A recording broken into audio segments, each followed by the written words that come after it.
Halo kawan cuan, untuk bahas berita forex hari ini, aku akan membahas mengenai dampak data CPI Amerika semalam. Nah, sebelumnya disclaimer on ya, ini hanyalah hasil analisa fundamental aku dan bukan saran trading, sehingga resiko trading tanggung masing-masing ya. Nah, kawan cuan, jadi data CPI terbaru dari Amerika Serikat tuh dirilis semalam, di mana menunjukkan penurunan dari data sebelumnya per tahunnya itu di 6,5% menjadi 6,4% sekarang. Nah, inflasi kan ini sudah mulai turun, mengikuti tren turun dari sejak bulan Juli 2022 kemarin. Nah, ini sesuai dengan kata-kata Powell yang menyebutkan kalau proses disinflasi itu sudah dimulai. Namun, para analis dan pelaku pasar tuh menilai kalau penurunan 0,1% itu kurang cepat dan kurang banyak, tidak sebanding dengan laju kenaikan suku bunga yang dilakukan oleh The Fed. Nah, ini memicu adanya pemikiran dalam pelaku pasar kalau misalnya The Fed itu bisa aja melihat laporan ini dan mengatakan, oh inflasi belum turun cukup cepat, jadi mereka akan menaikkan suku bunga lagi. Nah, jika The Fed melakukan aksi ini atau menaikkan suku bunga lagi, maka yang jelas itu memang USD dapat menguat, namun ekonomi Amerika Serikat itu pasti akan terbebani dengan semakin tingginya kenaikan suku bunga ini. Nah, di sisi lain, jika The Fed memutuskan untuk berhenti nih menaikkan suku bunga, misalnya mereka melihat oh inflasi udah mulai turun, udah beberapa bulan terakhir turun, ya udah kita berhenti dulu aja naikin suku bunga, kita lihat dulu dampaknya ke inflasi gimana.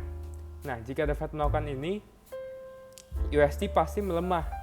Nah, jadi kedua aksi ini tuh memang menimbulkan reaksi yang berbeda bagi USD. Namun ada satu aset kelas yang akan tertopang dari dua keputusan ini. Jadi mau The Fed naikin lagi atau mau The Fed berhenti, pasti aset kelas ini naik, yaitu aset safe haven. Jadi salah satunya adalah emas. Nah, selain itu adanya perang Rusia-Ukraina yang seperti yang kamu tahu yang sampai sekarang ini belum selesai. Apalagi berita terbaru itu mengabarkan kalau Rusia itu kembali memberikan serangan besar di sisi timurnya Ukraina. Dan Ukraina itu meminta pengiriman bantuan lagi dari para negara-negara yang bantu, seperti pengiriman tank yang udah disetujui, dan juga mereka lagi berusaha meminta bantuan pesawat jet tempur. Nah, jika ini sampai terjadi, berarti kan perang Rusia-Ukraina bisa dilihat belum akan selesai dalam waktu dekat, malah sepertinya akan memasuki babak baru yang lebih panas lagi. Nah, ketidakpastian dari perang Rusia-Ukraina ini juga akan meningkatkan minat pelaku pasar pada safe haven seperti emas. Jadi emas itu akan diuntungkan dalam situasi seperti ini.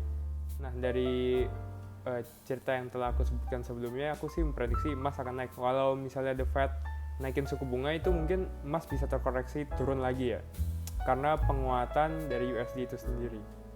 Nah, kalau menurut kamu gimana kawan cuan?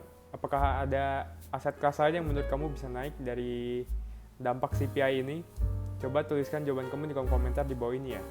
Dan jangan lupa juga untuk like, subscribe, dan nyalakan lonceng notifikasinya agar kamu tidak ketinggalan video bahas berita forex berikutnya. Dan follow juga aku di IG dan juga TikTok di rw_berita forex. Terima kasih dan sampai jumpa di lain waktu kawan cuan.